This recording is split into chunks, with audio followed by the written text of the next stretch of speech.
तो नेक्स्ट जो previous class थी, प्रीवियस क्लास में हमने एक पर यूनिट बेस्ड न्यूमेरिकल पढ़ा था, पर यूनिट कैलकुलेट करने के लिए। ये जो है ना, इस न्यूमेरिकल में अगर आप देखोगे ना, तो जो हमने बेस केवी सिलेक्ट किया था वो 22 केवी ही base kilo voltage base voltage select किया था। वो जो ट्रांसफार्मर था वो था 22/220 केवी। तो यहाँ पर जो सेक्शन 1 और सेक्शन 2, इनके बेस वोल्टेज में चेंजेस नहीं आए थे। तो उस क्लास में हमने डिस्कशन किया था कि नेक्स्ट टाइम पर हम इस तरीके से बेस सेलेक्ट करेंगे कि इसके सेक्शन में बेस का चेंज आएगा। तो अभी पहले तो जो न्यूमेरिकल में जो दिया हुआ है, पहले वो ध्यान से पढ़ो। सबसे पहले देखो इसमें क्या लिखा है, और 50 MVA। आवाज आ रही है ना बेटा? Yes sir. जी सर, आ रही। एंड स्क्रीन भी विजिबल होगी? Yes sir. Yes sir. Last class में जिसको डाउट था ना ये बेस वोल्टेज वाला, वो ज्वाइन कर लिया आपने बेटा? क्या नाम था?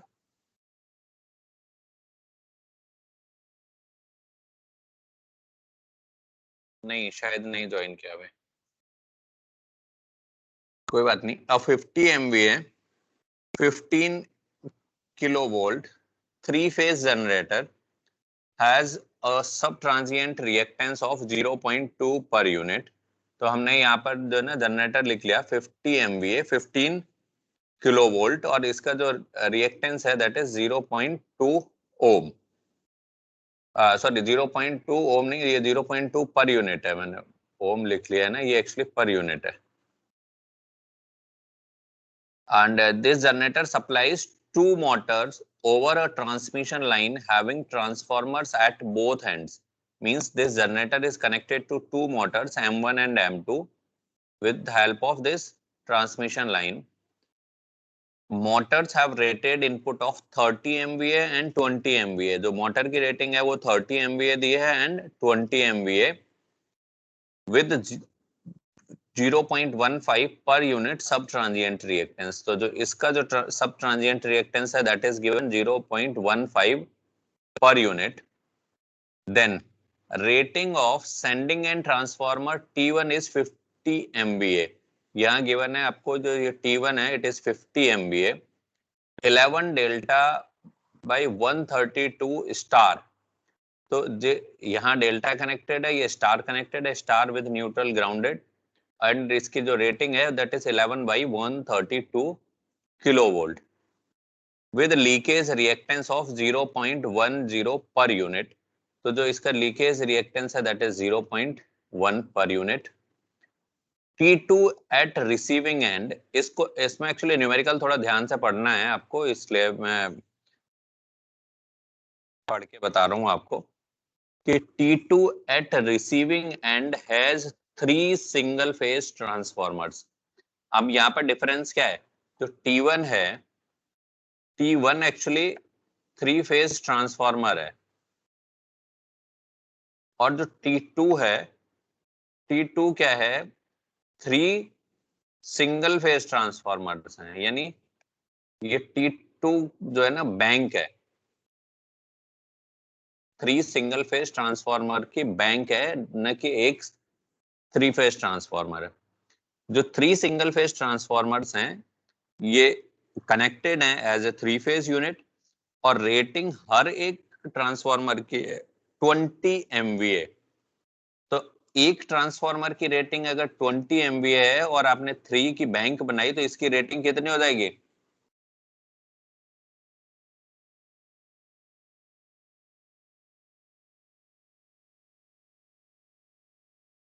बताइए, अगर एक ट्रांसफॉर्मर की रेटिंग 20 MVA है और हमने 60 MVA, तो इसलिए हमने यहाँ पर लिख दिया 60 MVA। और इसके बाद 33/76 kV। तो यहाँ पर जो रेटिंग दी है इसकी वो है 33/76 kV with leakage reactance of 0.12 per unit. यानी इसका जो लीकेज रिएक्टेंस है दैट इज 0.12 पर यूनिट। अभी मैंने यहाँ पर वोल्टेज नहीं लिखा कि वोल्टेज क्या होगा, वो मैंने अभी नहीं लिखा, मैं अभी उसको थोड़ी देर के लिए छोड़ रहा हूँ।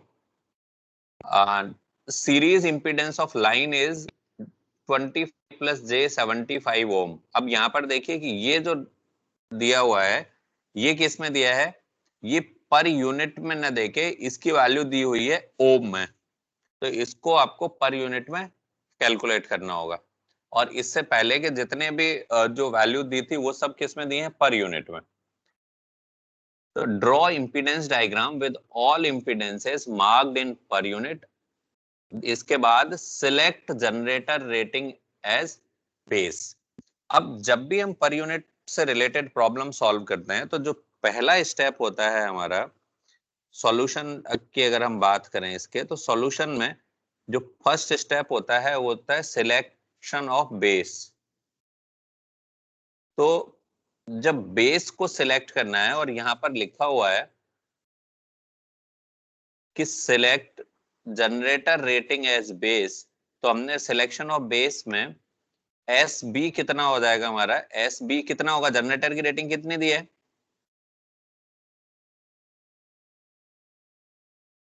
50 मेगावाट 50 MVA 50 MVA 15 केवी 50 MVA 50 MVA। और जो वोल्टेज दिया है VB, 15 kV VB will be equal to 15 kilovolt. ये सर रेटिंग हमारी सर स्क्रीन की फुल साइज कर दीजिए, बहुत छोटी दिख रही है। फुल साइज ही है बेटा। सर ये यहाँ पे सर ऊपर में एक्सपेंड करने के लिए होगा। हाँ सर शेयर, जहाँ पे शेयर लिखी हुई है ना सर, उसको उस पर क्लिक कर दीजिए, एक्सपेंड हो जाएगी।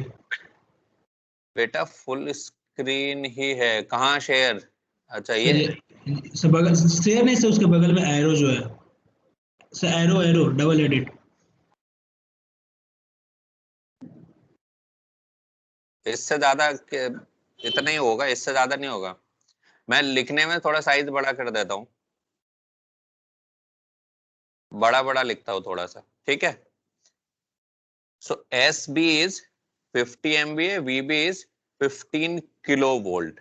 अब जो सेकेंड स्टेप होता है इसमें, सेकेंड स्टेप है कि बेस वोल्टेज को, क्योंकि MVA तो आपका पूरे सेगमेंट में, यानी यहां से लेके यहां तक MVA क्या होगा, फिक्स। फिर है आपको यहां पर आइडेंटिफिकेशन ऑफ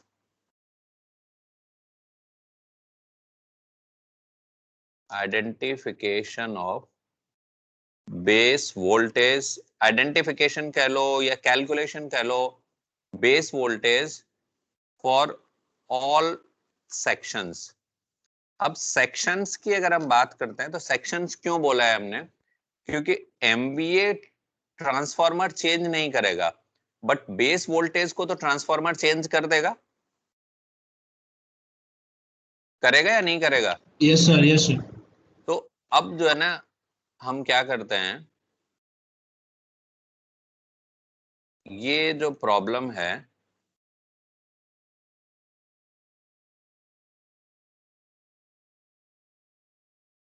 इसको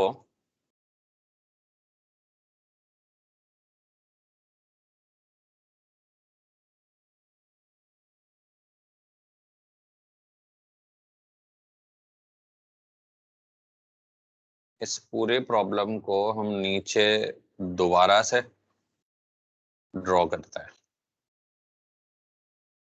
ठीक है, और थोड़ा सा इसका साइज इंक्रीज कर देता है। विजिबल है, यस सर। अब यहाँ पर देखिए,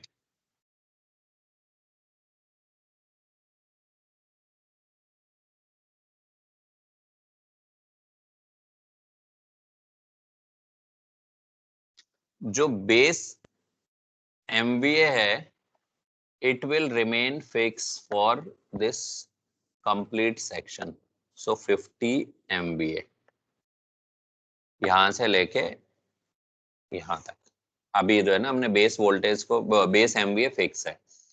अब बात आती है बेस वोल्टेज की, तो बेस वोल्टेज ये देखेंगे कि यहां ट्रांसफार्मर लगा हुआ है और यहां ट्रांसफार्मर लगा हुआ है। तो एक सेक्शन ये हो गया, इसको हम कहेंगे सेक्शन 1, दूसरा कौन सा होगा सेक्शन 2, और तीसरा कौन सा होगा सेक्शन 3। तो सेक्शन 1, सेक्शन 2 और सेक्शन 3, इन तीनों में बेस वोल्टेज अलग अलग होंगे या नहीं होंगे?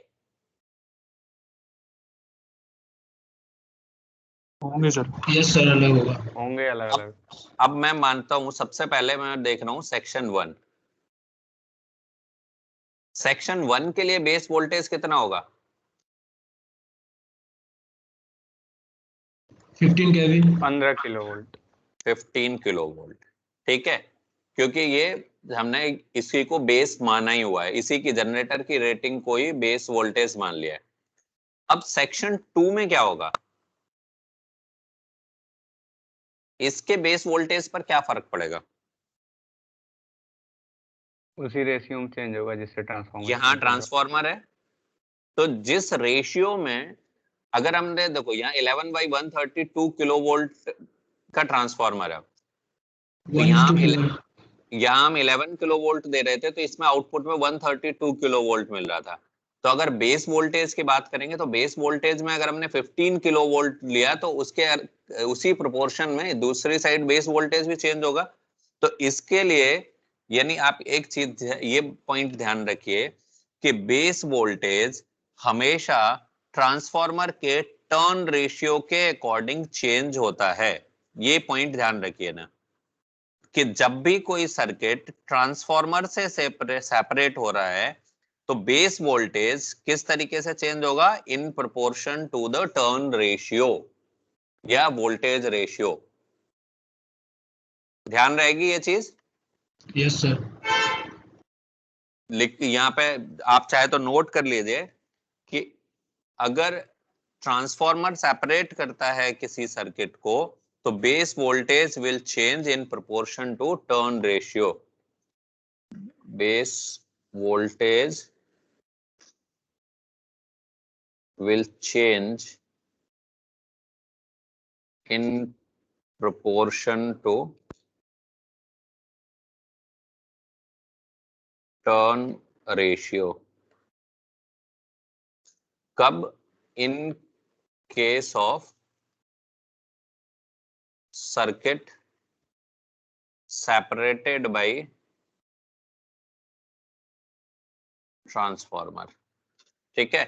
तो इसको अगर हम फॉर्मूले के फॉर्मेट में लिखते हैं तो कैसे लिखेंगे? VB2 upon VB1 will be equal to V2 upon V1।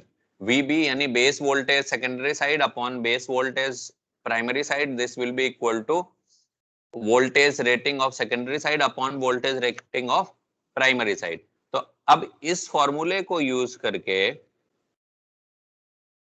अगर मैं इसके सेक्शन 2 में बेस वोल्टेज कैलकुलेट कर रहा हूं, तो VB2, इसको मैं कहूंगा VB2 ना कह के base voltage for section 2, this will be equal to V2 कितना होगा यहाँ पर 132 अपॉन V1 कितना है 15। V1 तो बेटा 11 है ना, ट्रांसफार्मर का turn ratio. Sir base value ले रहे हैं ना सर, अभी 15। V2 अपॉन V1 है ना, यस सर, तो तो 11 हो जाएगा, V1 11 हो जाएगा सर। 11 मल्टीप्लाइड बाई ये जो V1 की VB1। वैल्यू यहाँ, तो yes this sir, will be 15। 15। तो base voltage of second section will be, इसकी वैल्यू बताओ कितनी आ रही है? 180। 180 किलो वोल्ट। तो अगर मैं यहाँ पर बेस वोल्टेज की बात करता हूं, तो इस सेक्शन में जो बेस वोल्टेज है this will B 15 kilo volt. Section 2 में जो बेस वोल्टेज है that will be 180 kilo volt. ये यहां से लेके यहां तक। अब देखो हमने सेक्शन 2 का बेस वोल्टेज कैलकुलेट कर लिया। अच्छा एक और चीज बताइए कि यहाँ पर हम बेस वोल्टेज या बेस एमवीए किस लिए कैलकुलेट कर रहे हैं? क्योंकि जो भी हमने चाहे पर यूनिट इम्पीडेंस का फॉर्मूला हो या फिर हमने जो है ना उनको ट्रांसफर चेंज ऑफ बेस किया है, कोई भी पर यूनिट इम्पीडेंस का जब हमने बेस चेंज किया तो उसमें हमें दो ही पैरामीटर की रिक्वायरमेंट पड़ रही थी ना, एक बेस एमवीए और बेस केवी। तो इसलिए बेस एमवीए तो हमने मान लिया 50 एमवीए एज्यूम किया और ये फिक्स है, और बेस वोल्टेज जो है वो चेंज होगा as per the ratio of transformer. अब देखिए यहां पर जो है ना, यहाँ तो 11/132 किलो वोल्ट दिया हुआ था तो काम चल गया। T2 जो है, प्रॉब्लम में क्या दिया था, अगर आप प्रॉब्लम पढ़ोगे तो यहाँ क्या लिखा है कि जो T2 है ये क्या है, 3 सिंगल फेज ट्रांसफॉर्मर्स हैं, एक नहीं है। तो इसकी जो रेटिंग है बेसिकली 20 MVA दी थी, तो 20 MVA फॉर 1 ट्रांसफॉर्मर, और रेटिंग क्या दिया था 33/76 kV। अब एक चीज देखिए यहाँ 33/76 kV लिखा हुआ है, बट ये जो वैल्यू है ये सेकंड जो 76 kV है ये क्या है, हाई वोल्टेज साइड है, हाई वोल्टेज साइड है या नहीं है? Yes sir. यस सर है। तो ये हाई वोल्टेज साइड है, इसका मतलब ये हाई वोल्टेज साइड वाली रेटिंग कहाँ आएगी, इस साइड, और लो वोल्टेज साइड वाली कहाँ होगी, इस साइड। अब ये हुआ आपका 76 kV, MVA तो आपने यहाँ पर 66 देख लिया। साथ में जब आप ये वन लाइन डायग्राम देखोगे तो वन लाइन डायग्राम में यहाँ पर क्या लिखा हुआ है, ये जो है ना ये वन लाइन डायग्राम दिया है, इसमें यहाँ पर ये लिखा है, ये क्या है, ये स्टार कनेक्टेड है, ठीक है। जब ये स्टार कनेक्टेड है, स्टार विद न्यूट्रल, तो इसमें क्या होगा, और एक और चीज देखिए स्टार विद न्यूट्रल है तो ये 76 कौन सा था आपका, यहाँ पर ये दिया है ना फेज वैल्यू, तो इसको आपको अगर लाइन में कन्वर्ट करना है तो ये क्या होगा, √3 से मल्टीप्लाई होगा। तो इसकी जो प्राइमरी साइड की रेटिंग होगी या हाई वोल्टेज साइड रेटिंग होगी, हाई वोल्टेज रेटिंग क्या हो जाएगी, जो ये 76 है ये एक्चुअली हाई वोल्टेज रेटिंग, और high voltage side line voltage will be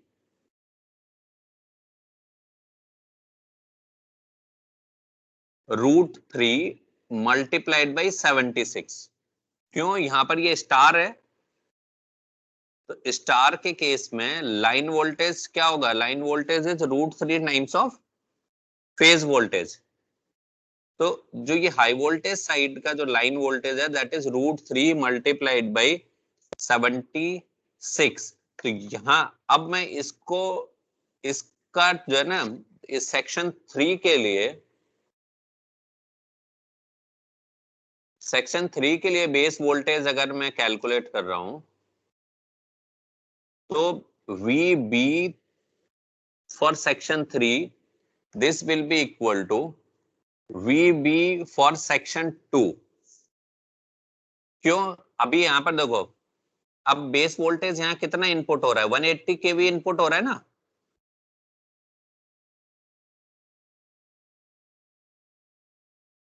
hello.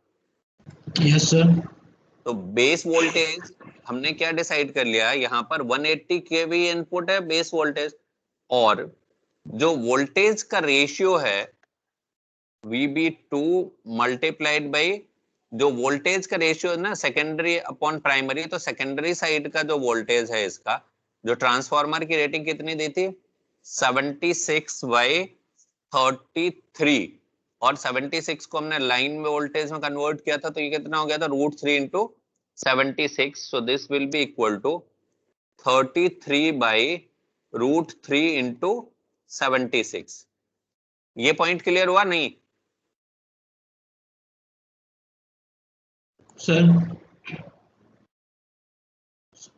Sir हाँ सर जो ट्रांसफार्मर की रेटिंग दी हुई है 33/76, उसका सर आपने मतलब उल्टा करके 76/33 ले रहा है सर, ये कैसे ले रहा है इसको इसको हाई थोड़ा वोल्टेज बताइए। को कैसे लेगा?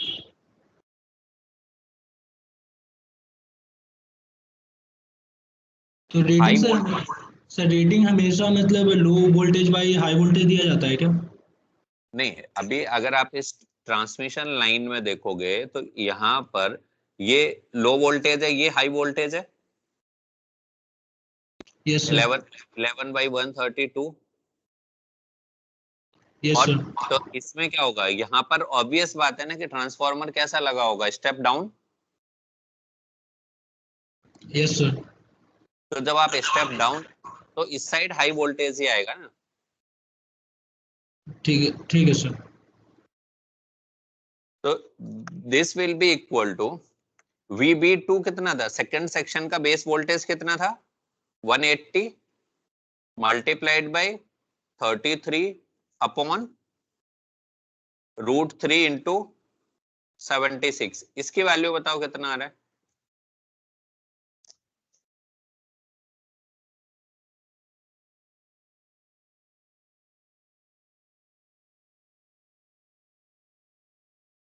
वैल्यू बताइए बेटा इसकी।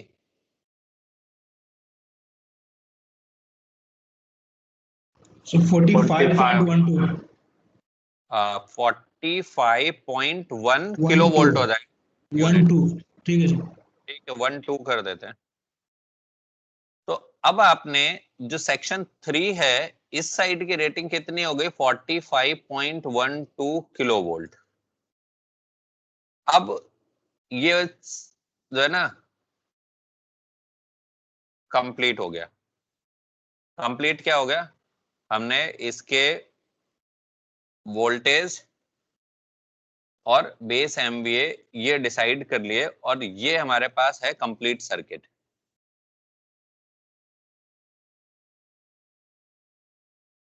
क्योंकि हमने इसका भी बेस वोल्टेज डिसाइड कर लिया और बेस एमवीए फिक्स है।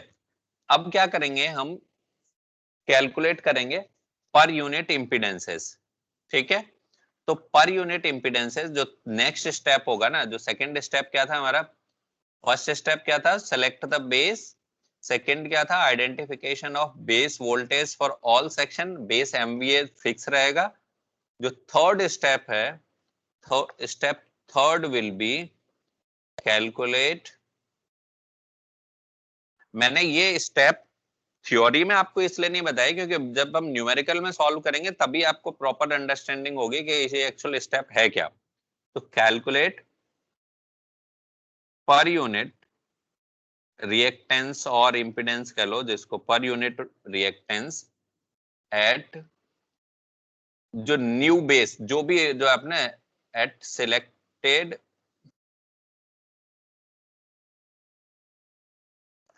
बेस वैल्यूज, जो भी बेस वैल्यू आपने सिलेक्ट किए हैं, बेस एमवीए एंड बेस केवी, इन दोनों पर सिलेक्ट करना है। किसके लिए, फॉर ऑल कंपोनेंट्स और फॉर ऑल एलिमेंट्स, जितने भी एलिमेंट्स सर्किट में जो वन लाइन डायग्राम है, उस वन लाइन डायग्राम में कनेक्टेड है। All elements connected in one line diagram और सिंगल लाइन डायग्राम। तो सबसे पहले अब हम किसके लिए कैलकुलेट करेंगे, सबसे पहले किसके लिए करेंगे, जनरेटर के लिए। यहीं से शुरू यस सर। करेंगे ना। Yes sir. यस तो सर। जब जनरेटर से शुरू कर रहे हैं तो जनरेटर का पर यूनिट रिएक्टेंस तो सेम रहेगा, क्योंकि हमने जनरेटर की जो रेटिंग है उसी को बेस वैल्यू सिलेक्ट किया है। Yes sir. तो फॉर जनरेटर नो चेंज, कोई चेंज नहीं होगा इन रिएक्टेंस। क्यों नहीं चेंज होगा, क्योंकि जनरेटर की रेटिंग को ही हमने बेस वैल्यू सिलेक्ट किया था। अगर यहीं पर हमने जो 50 MVA है, अगर 50 MVA की जगह 100 MVA बेस सिलेक्ट कर दिया होता तो जनरेटर के लिए भी हम चेंज करते वैल्यू को। पॉइंट क्लियर है। Yes sir. सेकंड किसके लिए कैलकुलेट करेंगे, अब हम जनरेटर से आगे बढ़े तो किसके लिए जाएंगे, फॉर ट्रांसफॉर्मर T1। T1 के लिए यहाँ पर यूनिट इसका रिएक्टेंस ऑलरेडी दिया था, तो इसमें कौन सा फॉर्मूला लगेगा? चेंज ऑफ बेस वाला। Yes sir. तो चेंज ऑफ बेस का फॉर्मूला क्या था, मैं यहाँ लिख देता हूँ, ZPU2 this will be equal to, मैंने क्या फॉर्मूला याद करने के लिए क्या बताया था? 212। तो ZPU1, अब 1 हो गया तो फिर क्या होगा 2, तो यहाँ पर क्या होगा SB2 अपॉन SB1, और अब 212 आ गया ना, तो अब मल्टीप्लाइड बाई क्या हो जाएगा VB1 अपॉन VB2 का होल स्क्वायर। ठीक है,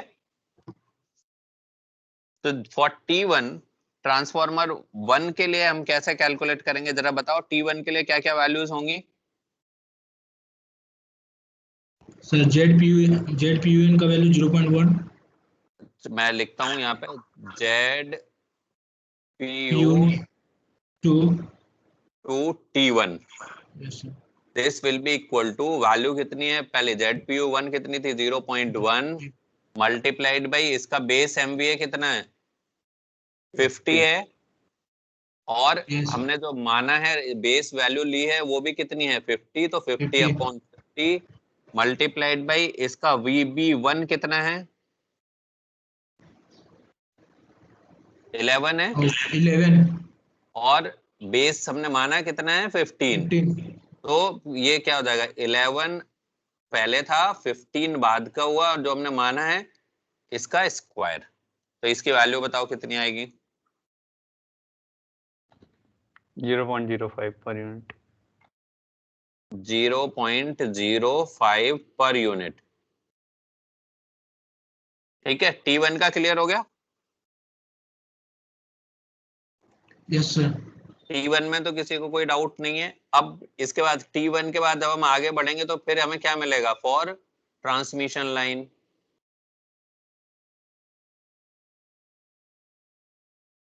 जब ट्रांसमिशन लाइन मिल रही है तो ट्रांसमिशन लाइन में ZL या फिर इसको कह लो ZTL, ट्रांसमिशन लाइन है ना, तो ZTL this is equal to 25 plus J75 ohm. ठीक है, तो ये इसकी वैल्यू किस में दी है, ओम में दी है, ना कि पर यूनिट में। तो जब ये ओम में वैल्यू दी है तो Z पर यूनिट की वैल्यू अगर आपको बेस MVA और बेस KVA दिए हो तो आप कैसे कैलकुलेट करते हो? इसका फॉर्मूला क्या है? Z per unit is equal to Z actual divided by base multi, नहीं Z एक्चुअल। Yes sir. फिर आप क्या करो, फिर से फिर वही derive, SB into SB upon VB का स्क्वायर, SB अपॉन VB का स्क्वायर, यही फॉर्मूला होता है। तो ZTL will be equal to, अब हम Z per unit for transmission line this will be equal to 25 plus J75 multiplied by SB की value कितनी है 50 अपॉन VB की वैल्यू कितनी है के, इसमें हमने कितनी ली है ट्रांसमिशन लाइन के लिए बेस वोल्टेज क्या है 180 किलो वोल्ट। वेरी गुड, क्योंकि हमने ये कैलकुलेट कर लिया था और इस सेक्शन का जो वोल्टेज आया था that is 180 kilo volt. So 180 square, इसकी वैल्यू बताओ जरा कितनी आ जाएगी? 0.03 plus J 0.115। 0.03 plus J 0.115 per unit. Yes. ठीक है, अब किसके लिए हम करेंगे कैलकुलेट? नेक्स्ट क्या मिलेगा हमें? आगे चलने पे क्या मिला? T2 मिला ना। ट्रांसमिशन लाइन से जब इस ट्रांसमिशन लाइन के आगे बढ़े तो नेक्स्ट हमें क्या मिल रहा है T2 मिल रहा है। तो फॉर T2 के लिए फिर हम यहाँ क्या लिखेंगे ZPU T2 this will be equal to, यहाँ पर क्या है चेंज ऑफ बेस है, तो इसका एक्चुअल पहले क्या दिया था प्रीवियस वाले पे 0.12 मल्टीप्लाइड बाई इसका जो बेस एमवीए है पहले कितना है, यहाँ पे हम बेस एमवीए कौन सा लेते हैं पहले, SB2। तो SB2 कितना है 50, क्योंकि हमने 50 पर चेंज करना है। और इसका पुराना बेस एमवीए कितना था 60। तो 50/60 मल्टीप्लाइड बाई, अब इसका प्रीवियस बेस वोल्टेज कितना है 76√3। अब यहाँ ये देखो ना, यहाँ पर हम किधर कैलकुलेट कर रहे हैं, ये ट्रांसमिशन लाइन वाला पार्ट तो खत्म हो गया ना, इसके इस साइड तो 180 किलोवोल्ट ले ही रखा था हमने। तो हम किस साइड कैलकुलेट, इसके लिए जो रेटिंग देंगे वो इस साइड की, ये इस साइड की रेटिंग देंगे ये, क्योंकि इससे इस साइड तो हमने ये 180 किलोवोल्ट का काम हो गया ना। और जो है ना, क्योंकि प्राइमरी और सेकेंडरी का पर यूनिट इधर उधर चेंज करने से कोई फर्क नहीं पड़ता, इसलिए हमने यहाँ पर सेकेंडरी का ले लेते हैं। तो इस साइड कितनी थी इसकी रेटिंग 33,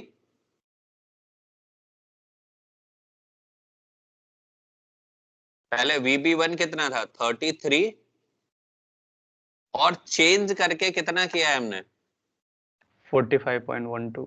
45.12 का स्क्वायर,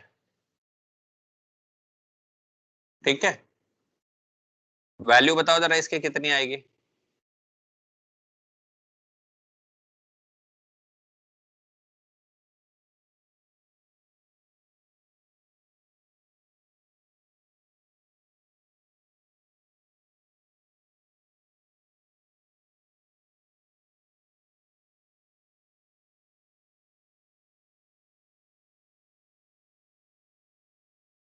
कितनी वैल्यू आ रही है इसकी 0.053 पर यूनिट। जे लगाना होगा यहाँ पर 0.053 पर यूनिट। अच्छा एक काम करते हैं ना, यहीं पर जो अभी मैं थोड़ा सा जो है ना, जैसे आपने कहा कि हमने ये 33 की जगह 180 ले लेते हैं, ठीक है।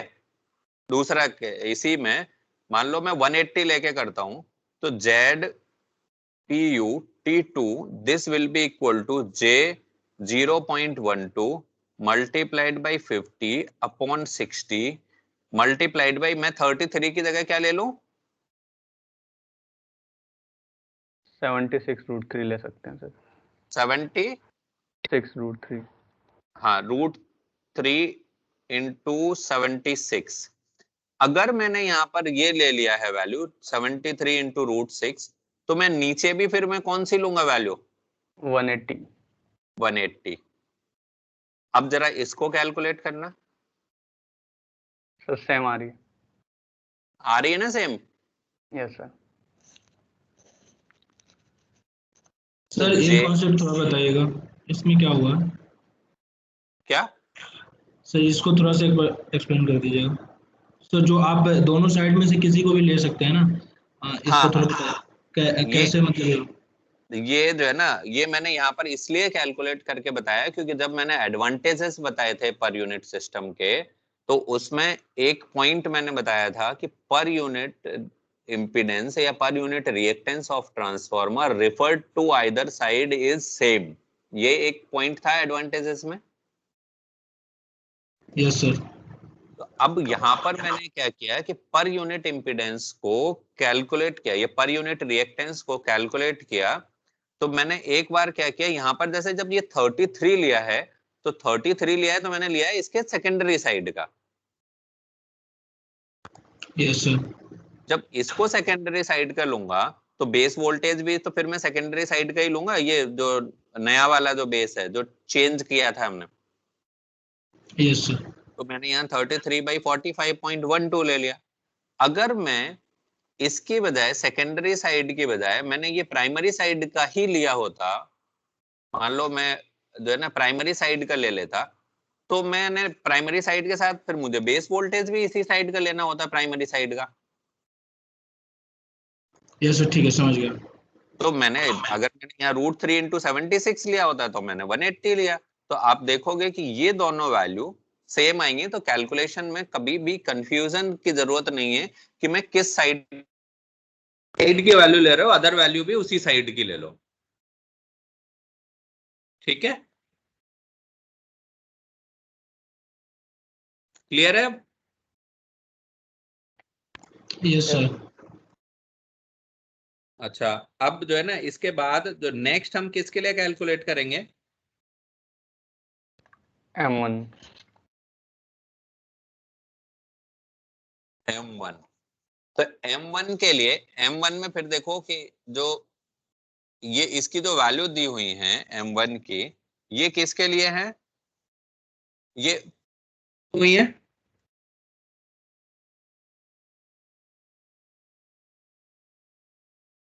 पर यूनिट वैल्यू दी है ना, ये J0.15, J0.15।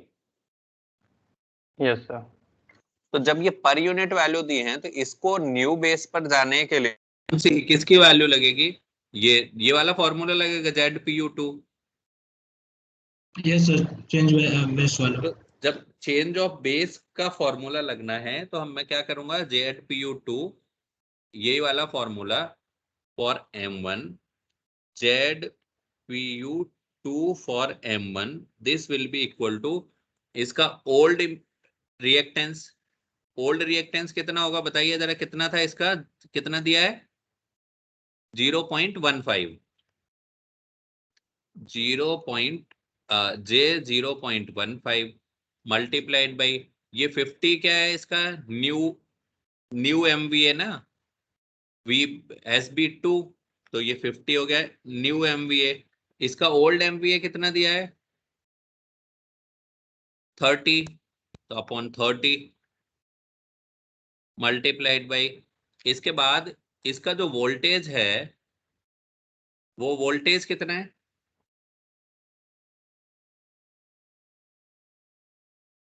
वोल्टेज बताइए।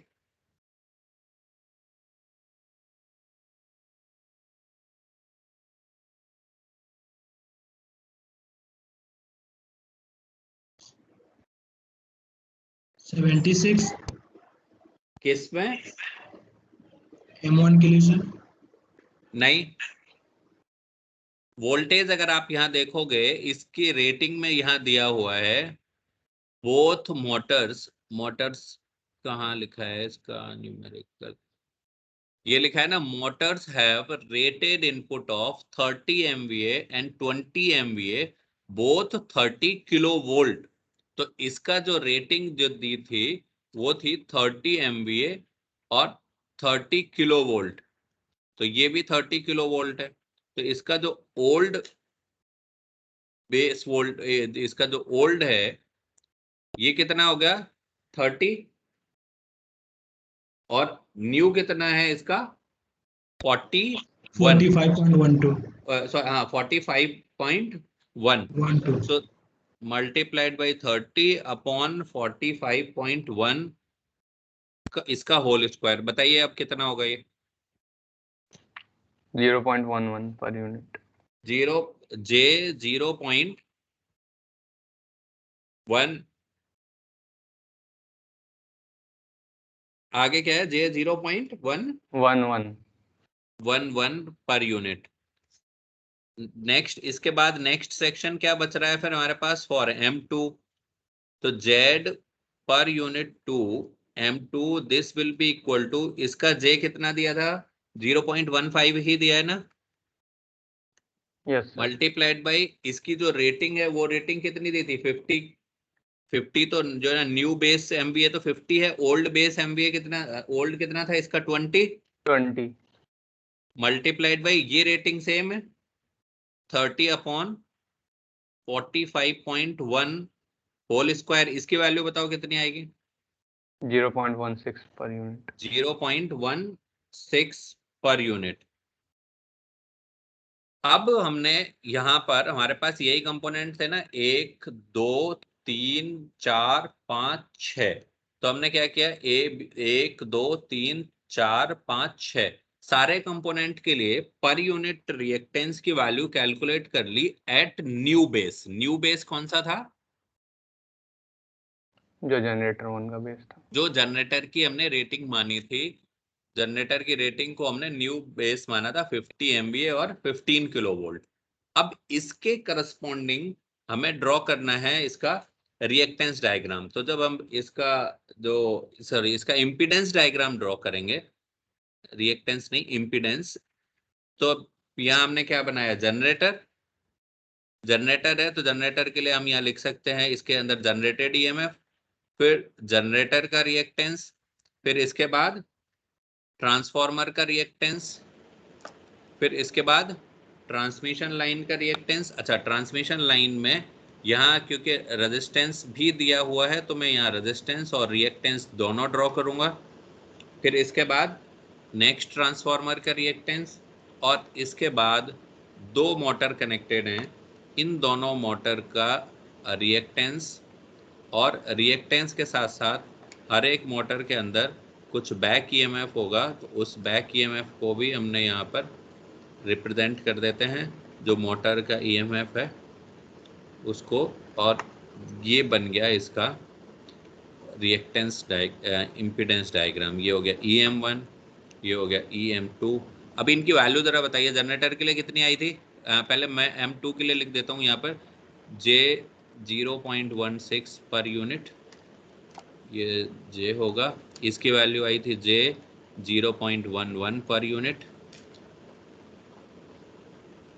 और T2 की वैल्यू कितनी आई है, J 0.053 per unit. Transmission line की जो वैल्यू आई थी, ये आई थी 0.03, और ये वैल्यू आई थी 0.115, ये ट्रांसमिशन लाइन के लिए आई थी वैल्यू। और इसके बाद T1 के लिए कितना था, 0.05, और जनरेटर के लिए इसकी जो वैल्यू ऑलरेडी जो 0.02 दी थी वो है, सो 0.02 नहीं, 0.02 नहीं, 0.2 पर यूनिट। तो ये जो प्रॉब्लम हमें दिए थी, उस प्रॉब्लम का इम्पीडेंस डायग्राम ड्रॉ हो गया। क्लियर है यहां तक? Yes sir. तो अब इसमें आपको जो है ना, जैसे वोल्टेज कैसे ट्रांसफार्मर जो है ना बेस वोल्टेज को चेंज करता है, वो पॉइंट भी क्लियर हो गया आपको?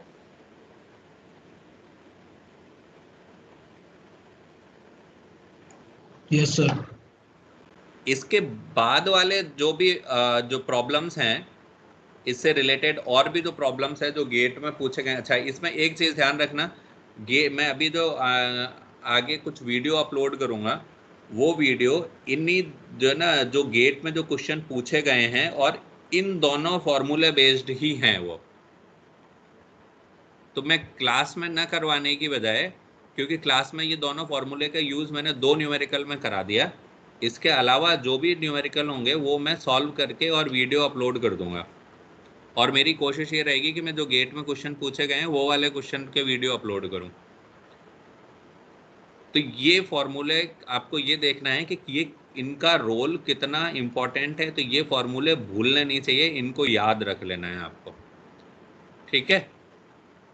और ये जो क्वेश्चन था, ये क्वेश्चन हमने लिया था अभी अशफाक हुसैन बुक का, एक सॉल्व्ड एग्जाम्पल है।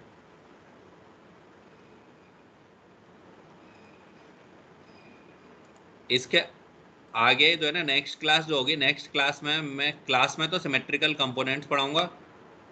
जिसको देखना है वो जो है वीडियो देख ले, जो मैं अपलोड कर दूंगा। पुराना वाला वीडियो कितनों ने देखा था?